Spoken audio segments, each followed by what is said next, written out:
नमस्कार। उत्तराखंड की खास खबरें देखने अब सब मैं हूं आपके साथ साहिल केतनी। देहरादून में कैबिनेट मंत्री गणेश जोशी ने कैंप कार्यालय में सिंचाई विभाग के अधिकारियों के साथ बैठक कर मसूरी विधानसभा क्षेत्र में चल रहे विकास कार्यों की समीक्षा की।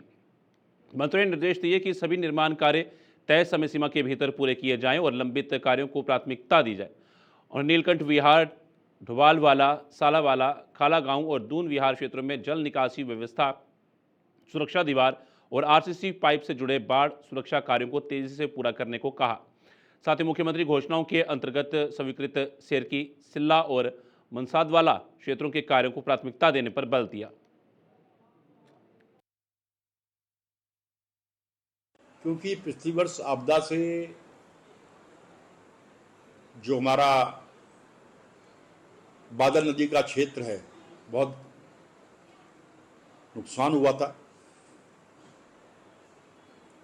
वहाँ से लोगों को शिफ्ट करना पड़ा बोठा में, और उनके जो प्राक्कलन गए थे उसमें मुख्यमंत्री की घोषणा भी है, वो नहीं हो पाए थे। और वो अन्य जो विधानसभा क्षेत्र के काम हैं उनको लेकर एक बैठक हुई और हमने कहा कि जो ये काम हैं एक समय सीमा में पूरे हों। उसमें विभाग के एचओडी व अन्य सारे लोग यहाँ पर थे और मुझे पूरा भरोसा है कि एक, और दूसरा जो देवी आपदा के काम है, क्योंकि मैंने कहा इस बार जो है बारिश बहुत ज़्यादा हुई है और जगह जगह कटाव व लोगों का नुकसान हुआ है, तो उसको समय से पूरा करने को मैंने निर्देशित किया है।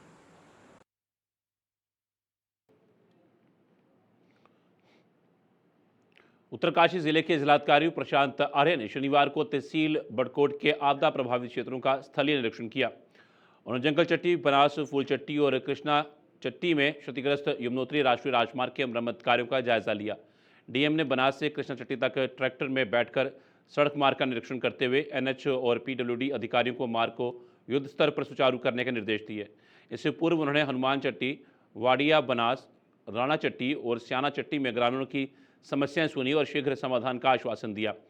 प्रशासन ने राहत व पुनर्निर्माण कार्यों में तेजी लाने पर जोर दिया।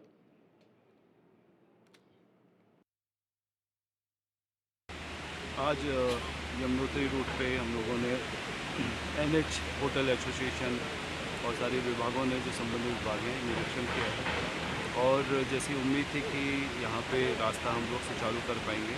यमुनोत्री यात्रा रूट का 23 अगस्त से जो बंद है अभी भी, आज भी मैं काम देख रहा हूँ चल रहा है इसमें, और 4 जगहों पे रूट ब्लॉक होने की वजह से और थोड़ा मिट्टी गीली होने की वजह से और पत्थरों का स्लाइडिंग की वजह से आज तो इसको सुचारू कर पाना संभव नहीं लग रहा है। तो आज हमने फिर से कल का समय लिया है, क्योंकि बनास, जंगल चट्टी, फूल चट्टी और कृष्णा चट्टी, इन 4 जगहों पे अभी रूट का हम लोग पैदल ही बना पा रहे हैं।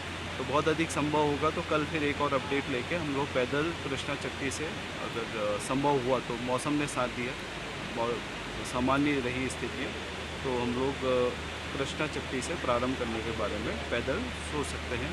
अभी यमुनोत्री का जो यमुनोत्री धाम का जो रास्ता है वो 5 किलोमीटर जानकी चट्टी से पैदल है, और कृष्णा चट्टी में चूँकि 350 मीटर रोड वॉशआउट है, उसको बनाने में 5 से 6 दिन या 7 दिन का समय लगेगा एनएच के अकॉर्डिंग और पीडब्ल्यूडी के अकॉर्डिंग।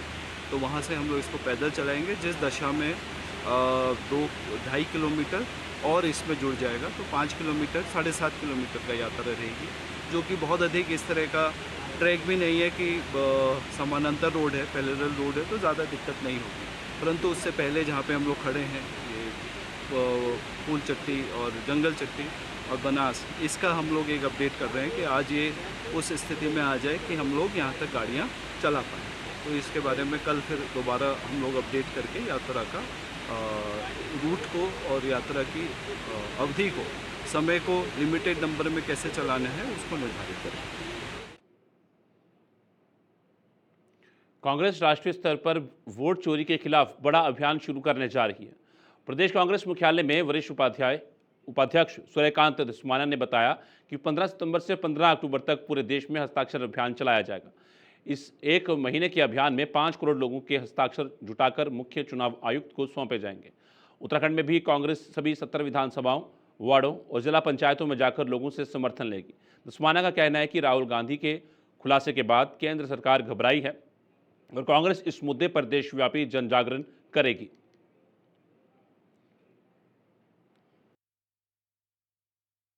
वोट चोरी 7 अगस्त 2025 को हमारे लोकसभा में विपक्ष की नेता आदरणीय राहुल गांधी जी ने कर्नाटका के बेंगलोर की एक लोकसभा सीट में एक विधानसभा में किस प्रकार से वोटों की हेराफेरी करके 1 लाख से ज्यादा फर्जी, डुप्लीकेट, ट्रिप्लीकेट वोट बना के और वोट चोरी को अंजाम दिया, उसका खुलासा पूरे देश और पूरी दुनिया के सामने online presentation, power point presentation सबके सामने किया, पूरे देश के सामने किया। सरकार हिली हुई है तब से और तरह तरह के प्रपंच, तरह तरह का दुष्प्रचार कांग्रेस के खिलाफ जो उनका लगातार जारी रहता था, उसमें तेजी आई। लेकिन राहुल गांधी जी ने ये जो पूरा देश के अंदर और एसआईआर जो बिहार में हुआ उसके खिलाफ जो पदयात्रा की, तमाम इंडिया गठबंधन के दलों के नेताओं के साथ और पूरे देश के सारे प्रांतों में यह अभियान बहुत जोर शोर से चला। उत्तराखंड में भी कांग्रेस पार्टी के संगठन ने प्रदेश अध्यक्ष करण महाराज जी के निर्देश पे राजधानी देहरादून से लेकर के और पूरे राज्य के सारे जनपदों में इस अभियान के तहत पदयात्राएं की, रैलियां करी, राजभवन कूच किया और वो अभी जारी है। अब हमने राष्ट्रीय स्तर पे पार्टी ने 15 सितंबर से, आगामी 15 सितंबर और 1 महीने तक, 15 सितंबर से 15 अक्टूबर तक पूरे देश में 5 करोड़ लोगों के हस्ताक्षर कराने का अभियान, उसका अनाउंसमेंट किया। वोट चोरी हस्ताक्षर अभियान हमारे वोटों की चोरी रोके, इलेक्शन कमीशन को 5 करोड़ लोगों के हार्ड साइन, सिग्नेचर कागज में हम करवाएंगे। हल्द्वानी शहर में बिगड़ी कानून व्यवस्था को लेकर कांग्रेस कार्यकर्ताओं ने बुद्ध पार्क में धरना प्रदर्शन किया। धरने का नेतृत्व विधायक सुमित हरद्वेश ने किया। उन्होंने आरोप लगाया कि प्रदेश में हत्या, चोरी और बलात्कार जैसी घटनाएं लगातार बढ़ रही हैं, लेकिन पुलिस अपराधियों पर अंकुश लगाने में पूरी तरह विफल है।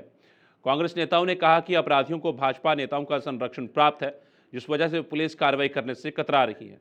उपनेता प्रतिपक्ष भुवन कापड़ी ने चेतावनी दी कि अगर भ्रष्ट अधिकारियों का तत्काल तबादला नहीं हुआ तो आंदोलन और तेज किया जाएगा।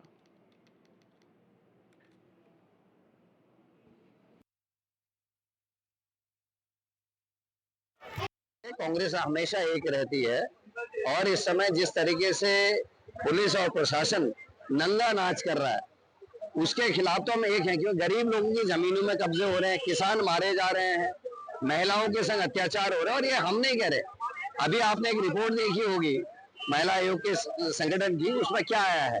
उसके अलावा एनसीआरबी की रिपोर्ट जो केंद्र सरकार का उपकरण है, उसने तो पहले कह दिया कि 9 हिमालय राज्यों में उत्तराखंड महिला अपराध में पहले स्थान पर खड़ा है।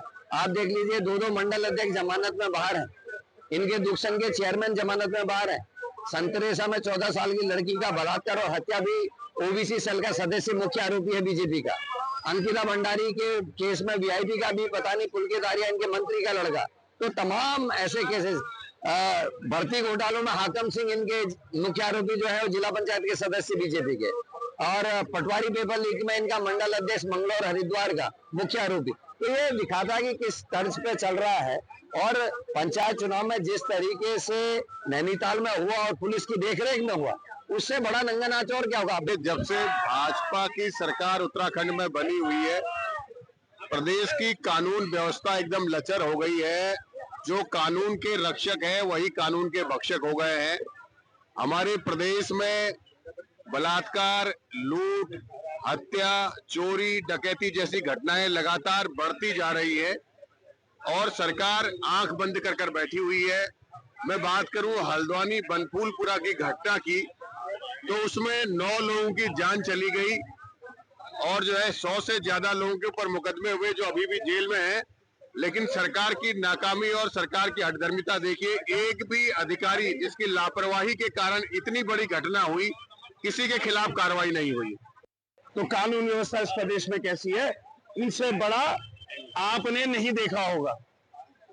वहां बैठे भी हो, उन्होंने जो जो बातें बोली, क्या बोल रहे थे, क्या बना रहे हो, मैं बोल नहीं सकता कैमरे में। कुछ बोला था ना उन्होंने, कुछ बना रहे हैं, वो बना रहे हैं लोग हमें। लेकिन उसके बाद बैकफुट में भी भगत दिखाई दिए। उन्होंने कहा था कि अब बैकफुट में तो अब फोन जब आएंगे देहरादून से, दिल्ली से, लेकिन असलियत तो आई गई ना सामने।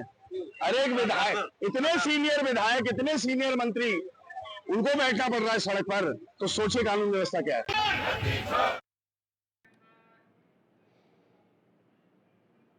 प्रदेश में आपदा राहत राशि को लेकर कांग्रेस ने सरकार पर निशाना साधा है। कांग्रेसी प्रदेश प्रवक्ता गरिमा मेहरा दसोनी ने कहा कि सरकार द्वारा घोषित 1200 करोड़ रुपए की राशि ऊंट के मुंह में जीरे के समान है। उन्होंने आरोप लगाया कि इस राशि से ना तो प्रभावित किसानों को राहत मिलेगी और ना ही क्षतिग्रस्त मकानों, बिजली पानी की लाइनों और सड़कों की मरम्मत हो पाएगी। दसोनी ने याद दिलाया कि अंतर मंत्रालयीय टीम ने 1944 करोड़ रुपए से अधिक का नुकसान आंका था। उन्होंने भाजपा नेताओं को सलाह दी कि वे खबरों से अपडेट रहें और जनता की असल समस्याओं पर ध्यान दें। भाजपा के लोगों ने, प्रवक्ताओं ने पढ़े होते तो उनको पता चलता कि समाचार पत्रों में स्वयं आज ये छपा है कि जो केंद्रीय टीम आई है उसने 1944 करोड़ का जो नुकसान हुआ है वो आकलन किया है। अकेले लगभग 1200 करोड़ तो जो सड़कें टूटी हैं उनको चाहिए। तो अगर केवल सड़कों को ये प्रधानमंत्री के द्वारा दिया गया 1200 करोड़ लगा दिया जाए तो फिर जो जल आपूर्ति है, बिजली के तार हैं, लोगों के मकान ध्वस्त हुए हैं, व्यवसाय है, पुनर्निर्माण और विस्थापन है, ये सब कैसे होगा। तो ये साफ तौर पर केंद्रीय टीम ने कहा है कि यहाँ लगभग 2000 यानी कि 1944 करोड़ का नुकसान हुआ है और पता नहीं कौन सा उनका ये पैरामीटर था, मापदंड था नुकसान का जायजा लेने का, उसका आकलन करने का, कौन सी जादू की छड़ी थी केंद्रीय टीम के पास, ये तो पता नहीं। लेकिन उन्होंने साफ तौर पर अपनी रिपोर्ट में लगभग 2000 करोड़ की जरूरत उत्तराखंड को अभी तुरंत तत्काल रूप से पहुंचाई जाए ये कहा है। और ये भी कहा है कि 4500 करोड़ की संपत्ति पर तलवार लटक रही है उत्तराखंड में। तो यानी कि ये नुकसान के जद में है 4500 करोड़ की संपत्ति और उसमें जनजीवन तो है ही है। तो कहीं ना कहीं भारतीय जनता पार्टी के प्रवक्ताओं और नेताओं से मैं कहना चाहती हूँ, समाचार पत्र पढ़ा करिए, समाचारों को सुना करिए, अपडेटेड रहा करिए, तब आप वही बात कहेंगे और हमारे सुर में सुर मिलाकर कहेंगे कि ये 1200 नाकाफी है। लाल कुआं में कांग्रेस के संगठन सृजन अभियान के तहत नगर कांग्रेस कमेटी की बैठक अंबेडकर पार्क में आयोजित हुई। बैठक में केंद्रीय पर्यवेक्षक एवं मध्य प्रदेश के पूर्व कैबिनेट मंत्री सुखदेव पांसे और पीसीसी प्रभारी संदीप सहगल मौजूद रहे। इस दौरान संगठन की मजबूती और नए जिलाध्यक्ष के चयन को लेकर कांग्रेस कार्यकर्ताओं से गोपनीय रायशुमारी की गई। इससे पहले बिंदुखत्ता और हल्दूचौड़ में भी रायशुमारी पूरी की गई। सुखदेव पांसे ने कहा कि संगठन ऐसे नेताओं को आगे लाना चाहता है जो पार्टी के प्रति वफादार हों और नेतृत्व क्षमता रखते हों। 14 सितंबर को नया जिलाध्यक्ष घोषित होगा।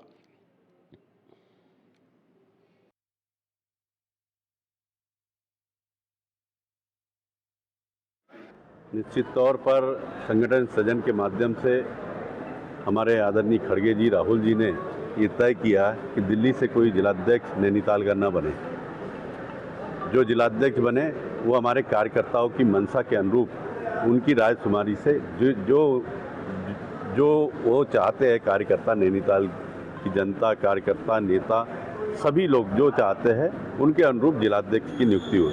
क्योंकि पूरे उत्तराखंड में 10 सालों में जिस तरीके से भारतीय जनता पार्टी का कुप्रशासन देखने को मिल रहा है, यहाँ खनिज माफिया चरम सीमा पर है, पलायन चरम सीमा पर है, भ्रष्टाचार चरम सीमा पर है, लोकतंत्र की हत्या इस नैनीताल जिले में भारतीय जनता पार्टी ने जिला पंचायत के चुनाव में की है।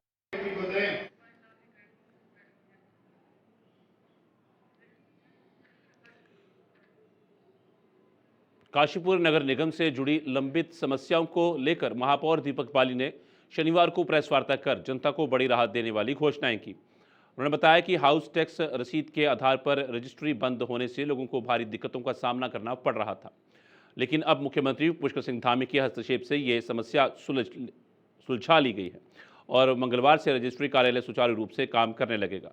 वहीं दाखिल खारिज की अटकी प्रक्रिया भी निगम ने शुरू कर दी है, जो अब मात्र 1000 रुपये फाइल चार्ज और एफिडेविट पर पूरी होगी।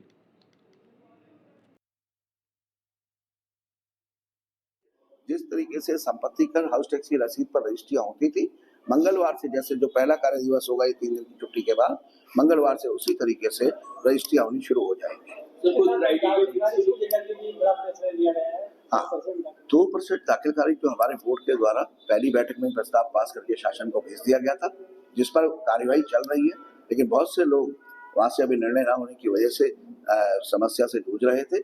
इसके लिए हमारे द्वारा पूरे बोर्ड के द्वारा एक निर्णय लिया गया है और हम एक एफिडेविट के साथ हमने बिना 2% दाखिल खारिज शुल्क लिए हुए 0% कहा था, कोई शुल्क ना लिए बिना, और हमने दाखिल खारिज म्यूटेशन जो है वो नगर निगम में शुरू कर दिए हैं। हमारी जनता से अपील है कि वो अपने नगर निगम में पहुंचकर और अपने कागज देकर अपनी फाइल बनवाकर दाखिल खारिज जो उन्होंने कराने हैं वो कराना शुरू कर सकते हैं। सर, जिस तरीके से पिछले दौर में जो कॉलोनी लगातार उसको लेकर के भी आवाज उठ रही है, आपके द्वारा उसको कई बार प्रयास भी किए गए, इस पर क्या प्रयास है?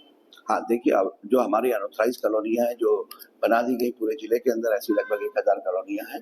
माननीय मुख्यमंत्री जी के अभी काशीपुर आगमन पर इस पर भी हम लोगों के द्वारा उनसे निवेदन किया गया, जनता की समस्या बताते हुए एक बार वन टाइम सेटलमेंट समाधान योजना लाने की उनसे जो निवेदन किया था उसका संज्ञान लेते हुए उन्होंने सक्षम अधिकारी प्राधिकरण को निर्देश दिया गया, जिसके द्वारा प्राधिकरण ने एक योजना बनाकर शासन को भेज दी है और आने वाले समय में आप देखेंगे इस पर भी निर्णय होगा और एक बार समाधान योजना लाकर हमारी जो जनता जिले की जो परेशान हो रही है उसको इस परेशानी से दूर किया जाएगा, निकाला जाएगा। रजिस्ट्री रोकने से पहले जिस तरीके से नैनीताल के वरिष्ठ पुलिस अधीक्षक प्रहलाद नारायण मीणा की अध्यक्षता में मासिक अपराध समीक्षा बैठक आयोजित हुई, जिसमें सभी थाना प्रभारी और विवेचना अधिकारी शामिल रहे। एसएसपी ने स्पष्ट किया कि लंबित विवेचनाओं में लापरवाही बर्दाश्त नहीं होगी और पीड़ितों को समय पर न्याय दिलाना पुलिस की प्राथमिक जिम्मेदारी है। उन्होंने ऑनलाइन पोर्टल पर डेटा अपडेट को पारदर्शिता और जनता के भरोसे के लिए ज़रूरी बताया। एसएसपी मीणा ने नशे के कारोबारियों पर सख्त कार्रवाई और युवाओं को जागरूक करने पर बल दिया। उन्होंने कहा कि समयबद्ध न्याय और ईमानदार पुलिसिंग से ही जनता का विश्वास कायम रहेगा।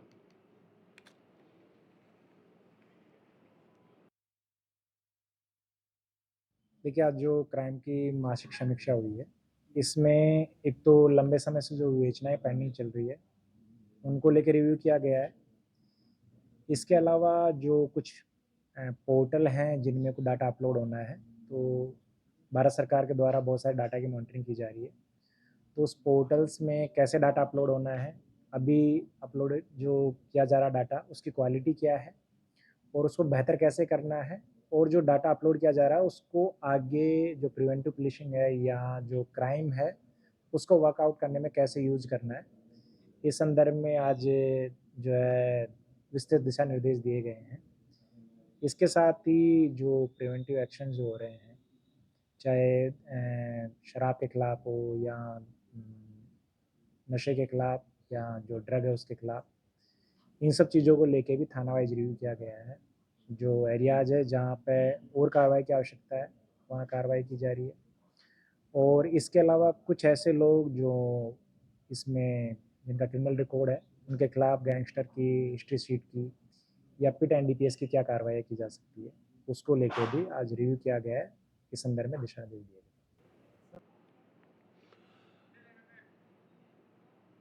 दिव्यांग संगठन दिव्यांग क्रांति महाआंदोलन ने प्रेस वार्ता कर सरकार पर वादाखिलाफी का आरोप लगाया है। संगठन ने कहा कि कुछ समय पहले दिव्यांगों ने अपनी मांगों को लेकर मुख्यमंत्री आवास का घेराव किया था, जहां प्रशासन ने उनके साथ बलपूर्वक बर्बरता की और उन्हें जंगल में छोड़ दिया। इस घटना से दिव्यांग समाज बेहद आहत और अपमानित महसूस कर रहा है। संगठन का कहना है कि सरकार ने वार्ता का आश्वासन दिया था, लेकिन अब तक कोई संज्ञान नहीं लिया गया। यदि 15 सूत्री मांगों पर जल्द कार्रवाई नहीं हुई तो दिव्यांग पुनः उग्र आंदोलन करने को मजबूर होंगे। मांग तो पिछले 8 तारीख में आप सभी को पता लगी, सभी भाइयों ने बता दिया। मांग तो दिव्यांगजनों की 15 सूत्रीय मांग है, जिसका पेपर आपको उपलब्ध करा दिया गया। मुख्य मांग पैरा खिलाड़ियों को आउट ऑफ टर्न जॉब नहीं मिलता है और दिव्यांग पेंशन 1500 रुपये है, वो कम से कम 5000 रुपये हो अन्य राज्यों की तर्ज पे।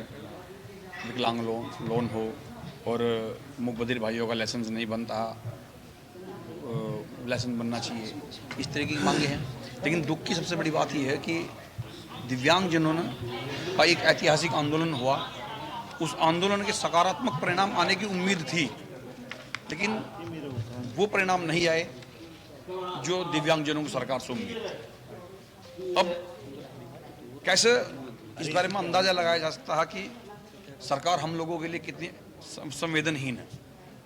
इस संवेदनहीनता को देखते हुए पूरे उत्तराखंड दिव्यांग समाज में एक रोष है, जिसका खामियाजा सरकार को आने वाले एक सप्ताह में भुगतना पड़ेगा। नॉर्सन ब्लॉक के गांव घोसीपुरा में रहस्यमयी बीमारी ने मवेशियों को अपनी चपेट में ले लिया। अब तक लगभग 50 पशु बीमार हो चुके, जबकि 4 की मौत हो गई है। लाखों की कीमत के इन पशुओं की मौत से ग्रामीणों में भय और आक्रोश दोनों का माहौल है। ग्रामीणों का कहना है कि सूचना देने के बावजूद पशु चिकित्सक मनोज कुमार मौके पर नहीं पहुंचे, जिससे स्थिति और गंभीर होती जा रही है। ग्राम प्रधान ने भी कई बार डॉक्टर को बुलाने की कोशिश की, लेकिन असफल रहे। इस लापरवाही पर ग्रामीणों ने कड़ा रोष जताया है। मामला ये हो जी, हमारी 2 भैंस बीमार पड़ी और प्रधान जी को कहा हम तो कोई सूचना उस डॉक्टर साहब को दी होगी ना। नो हम भाई हमारे डंगर तो बुलाए नहीं, डंगर बहुत से पड़े यहाँ बीमार और जी बस बहुत बुरा हाल है रहा डंगरों का, उठा बैठा नहीं जा रहा। किसी प्राइवेट डॉक्टर ने बताया परिवार डॉक्टर ने कहा जी पाँव तो मुँह तो ये बीमारी चल रही बहुत ज़्यादा। आज भी हम लोग टिक्के टाके लगवाए प्राइवेट को, सरकारी डॉक्टर यहाँ कोई नहीं आया। 3 बजे करीब बीमार हो गए, पैरों में बीमारी आई, चलने से परेशान, घास खाना बंद, दूध बंद, एक तरह के लड़के गैमरी और गाँव में तकरीबन सहज हर घर में बीमारी हो। गाँव डंगरों में प्रधान जी के पास आए, प्रधान जी को सूचना दी। इस बात की सूचना देने को हमारे सामने प्रधान जी ने फ़ोन करा डॉक्टर को, उन्हें अवगत कराया गया कि गाँव में ऐसे तरह की बीमारी आ रही। जी भैंस बीमार हुई थी 12 बजे और एक लखत गोबर में आता है उसकी कटकट को। फिर खान डॉक्टर को बुला लिया हमने, उन्होंने बोतल लगाई, इंजेक्शन देगा वो, और 4 बजे भैंस आखिर हुई थी। अभी और भी गाँव में कुछ ऐसा हुआ है? इस बार हमारे गांव में तो कम से कम 50 डंगर ना बीमार हो रहे हो ज़्यादा ही। Ramnagar Jim Corbett national park से सटे टेढ़ा क्षेत्र में वन कर्मियों की सूझबूझ और बहादुरी ने एक बड़ी दुर्घटना टाल दी। गश्त पर निकले वनकर्मी अचानक एक वयस्क टाइग्रेस और उसके 2 शावकों के सामने आ गए। स्थिति बेहद खतरनाक थी, लेकिन चारों वनकर्मियों ने तुरंत पेड़ पर चढ़कर अपनी जान बचाई। रेंज अधिकारी शेखर तिवारी ने बताया कि टाइगर्स की गतिविधियों पर कड़ी नज़र रखी जा रही है और गश्त भी बढ़ा दी गई है। विशेषज्ञों का कहना है कि टाइगर्स की बढ़ती संख्या जैव विविधता के लिए शुभ संकेत है, हालांकि इससे मानव वन्य जीव संघर्ष का खतरा भी बढ़ रहा है।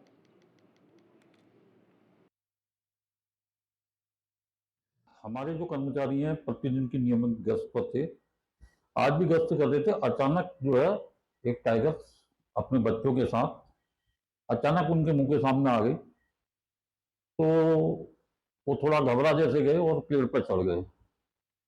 सुरक्षा की दृष्टि से, क्योंकि ये क्षेत्र जो है गांव के नज़दीक है और वहाँ पर सुरक्षा गश्त हमारे द्वारा बढ़ा दी गई है और हमारे कर्मचारी इस समय भी रात्रि में भी वहाँ पर गश्त पर हैं।